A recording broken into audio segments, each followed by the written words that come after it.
너희는 유다에 선포하며 예루살렘에 공포하여 이르기를 이 땅에서 나팔을 불라하며 또 크게 외쳐 이르기를 너희는 모이라. 우리가 견고한 성으로 들어가자 하고 시온을 향하여 깃발을 세우라. 도피하라. 지체하지 말라. 내가 북방에서 재난과 큰 멸망을 가져오리라.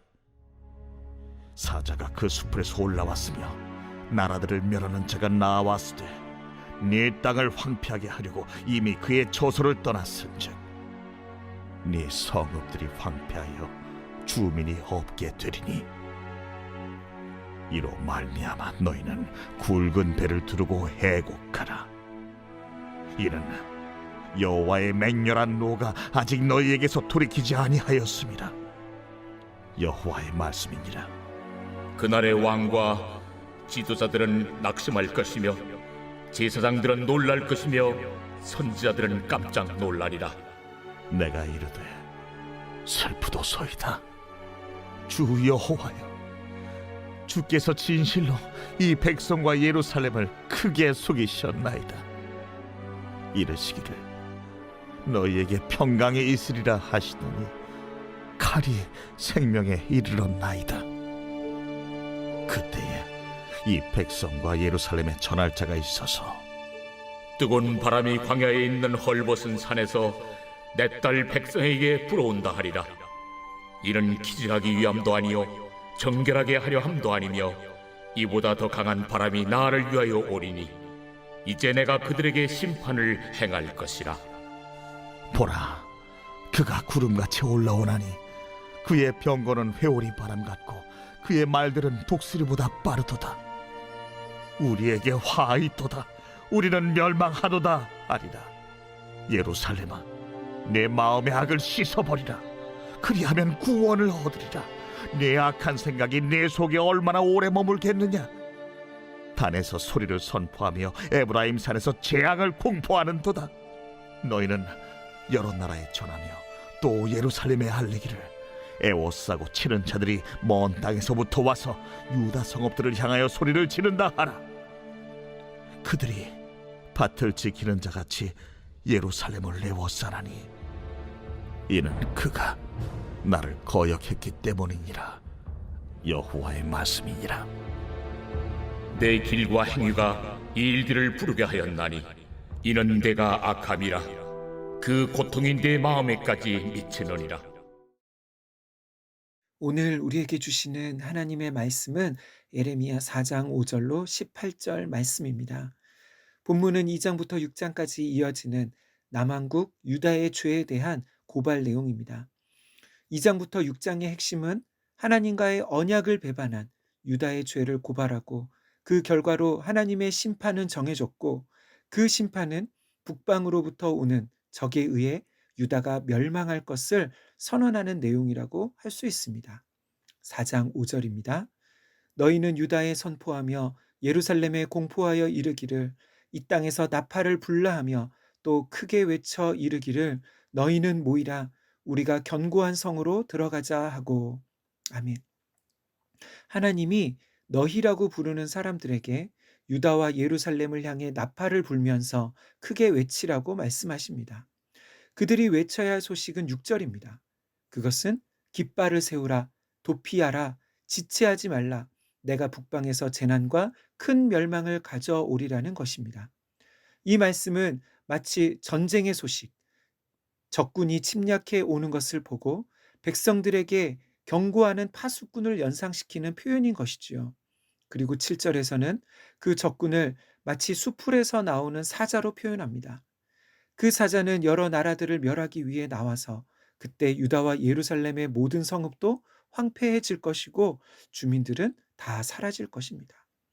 그리고 8절에서는 이 일은 하나님의 진노로부터 이미 결정된 일이라고 말씀합니다. 그러니까 5절에 너희라고 불리우는 사람들은 이것을 백성들에게 알리고 경고하고 가르쳐야 할 지도자들 또는 선지자들을 말하는 것이지요. 그런데 9절에서는 그날에 왕과 지도자들 그리고 제사장들이 깜짝 놀랄 것이라고 말씀합니다. 왜요? 이러한 재앙과 심판이 너무나 갑작스럽고 예상하지 못한 일이었기 때문입니다. 그러나 사실 이것은 갑작스러운 일이 아닙니다. 왜냐하면 이미 하나님께서 예레미야를 통해 경고하셨던 일이기 때문인 것이지요. 그런데도 왜 그들은 놀랐을까요?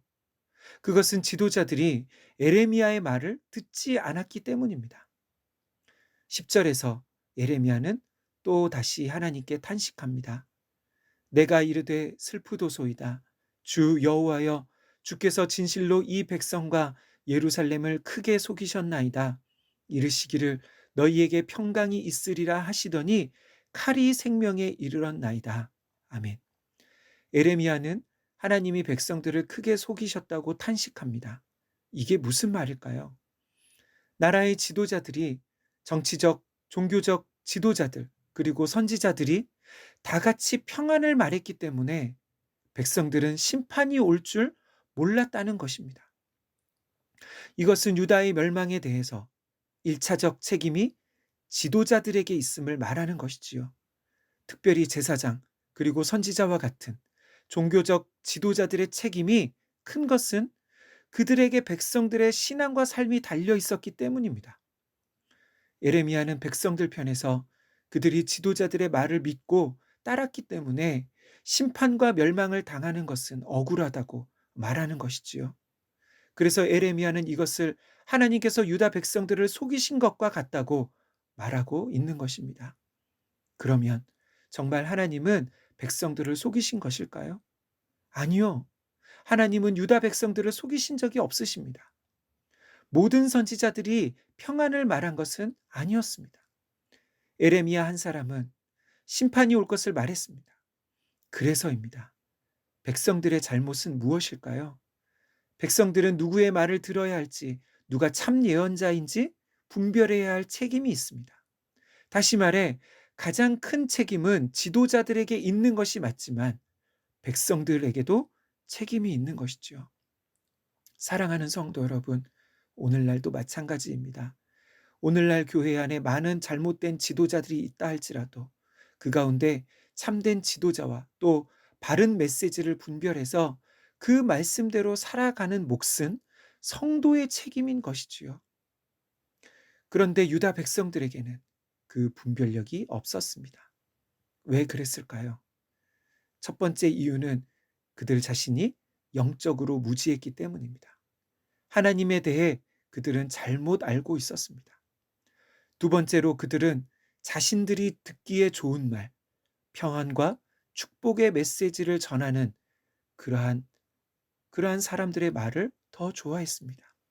그래서 유다의 심판은 돌이킬 수 없는 일이 되고 만 것이지요. 14절입니다. 예루살렘아, 내 마음의 악을 씻어버리라. 그리하면 구원을 얻으리라. 내 악한 생각이 내 속에 얼마나 오래 머물겠느냐. 남왕국 유다의 문제의 핵심은 무엇일까요? 그것은 바로 그들의 마음입니다. 왜 그들이 하나님께 돌아가지 않았을까요? 왜 유다의 지도자들과 백성들은 종교적인 의식은 행하면서도 그것이 삶으로, 진실과 정의와 공의로 행하는 삶으로 그렇게 연결되지 못했을까요? 그 모든 문제의 근본 원인은 바로 마음이 잘못되어 있었기 때문입니다. 마음이 새롭게 되지 않으면 하나님의 말씀을 들어도 그 뜻에 순종할 수 없습니다. 그래서 우리에게는 마음의 할례, 즉 마음의 씻어짐, 생각이 새롭게 되어지는 은혜가 필요한 것이지요. 하나님께서는 이미 유다의 심판은 바꿀 수 없는 결정된 일이지만 회개하는 자는 구원을 얻을 것이라고 말씀하십니다. 2022년 새해 우리의 기도 제목이 바로 우리 자신과 자녀들의 마음과 생각이 새로워지고 하나님을 바로 아는 것이 되기를 간절히 소망합니다. 하나님 아버지, 오늘 말씀을 통해 유다의 심판은 갑작스럽게 일어난 일이 아니라 이미 오래전에 말씀하시고 경고하셨던 일이었음을 보게 됩니다. 그러나 많은 사람들은 그날이 올 때 놀라고 자신은 알지 못했다고 그렇게 말합니다. 주님, 우리에게 주어진 시간 또 건강이 있을 때 주님의 말씀을 분별하고 들을 수 있도록 은혜를 주옵소서. 오늘날 교회 안에 잘못된 지도자들과 이단의 미혹 속에서도 참된 진리와 말씀을 분별하는 은혜를 주옵소서. 그래서 신랑 되신 예수님이 오셨을 때 잔치에 참여하지 못하고 문 밖에서 슬피 울며 탄식하는 어리석은 다섯 처녀와 같이 되지 않게 하옵소서. 예수님의 이름으로 기도하옵나이다. 아멘. 이 시간 함께 기도할 제목입니다. 첫째, 공동체에 세워진 리더들을 위해 더욱 중보하는 산돌교회 되게 하옵소서. 두 번째, 말씀을 읽고 들을 때 하나님의 뜻을 바르게 분별하고 행할 수 있는 은혜와 분별력을 주옵소서. 마지막으로 새해 우리의 기도 제목 가운데 첫 번째는 우리와 다음 세대 자녀들이 하나님을 바로 아는 것이 되게 하옵소서. 함께 기도하겠습니다.